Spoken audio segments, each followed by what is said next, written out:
Hi everyone, Lisa here for Honeybee Stamps. Today I'm going to be sharing a quick and simple thank you so much card. We're going to be using the brand new Farm Fresh Flowers stamp set, and I'm just going to use that bouquet, and then I'm using the Spotlight oval stencils and the diamond pattern stencils to create my background.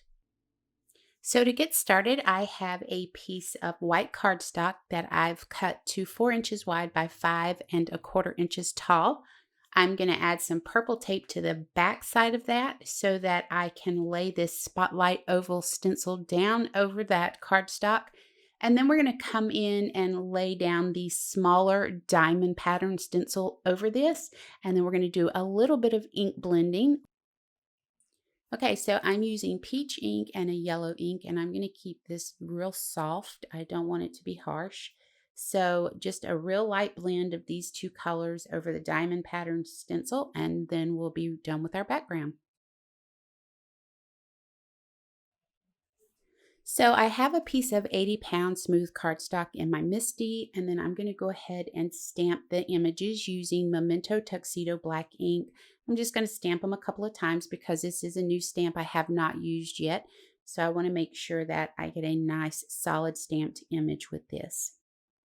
So I've already picked out a bunch of colors that I'm going to color this image with, and I've already started coloring. Now the two flowers that look like tulips to me, I'm going to be coloring with R01, R02, and R05, and then I'm going to come in with E07 just to add a little bit of shading to those.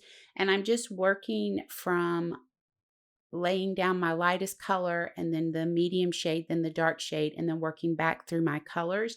I also use my blender pen like you guys have seen me do in the past, where I use the tip to tip technique, pick up some color on my blender pen and then finish in white areas just to give some contrast to the flowers. And that's what I do with all of the flowers. So I'm going to come in here with Y26 to add some shading into this other flower here. And I'm going to be using Y17, Y15, and Y13 to darken this up. The center, I use E27 and E29 to darken that center up a little bit. And I add a little bit of that Y26 to that also. Okay, you guys, for the flower over here, I came in with warm grays, and I'm going to actually come in towards the end and add some color to this with the yellows and a little bit of that R05 just to kind of liven it up a little bit because it's a little bland over there. By the time I get through adding all of the greens that I'm using on the leaves, the B28, the E09 that I come in and add to the leaves to give it a little bit of contrast, that flower over there was just kind of lost. So I wanted to bring it to life a little bit. So like I said, I'm going to come in with some yellows and R05 in just a bit. Now for the little berries, I'm using R19, RV19 and RV17. I've also used the BG11 and VO9 on some of the other berries to color those up. And you're going to see me here at the very end. I'm going to grab a polychromo, a dark gray, and just add a little bit of shading to that. Okay, you guys, so we're just about done. This is a really quick card. Other than the coloring process, the rest of it's real simple. So I have a 4¼ by 5½ inch card base there. It's a peach cardstock. You could use any color you wanted to. I just decided to go with peach. And I'm just adding some adhesive to the back of our stenciled panel with my tape runner. And I'm going to go ahead and center this up. Once I have this centered and in place, I'm going to add some mounting foam to the back of this floral bouquet.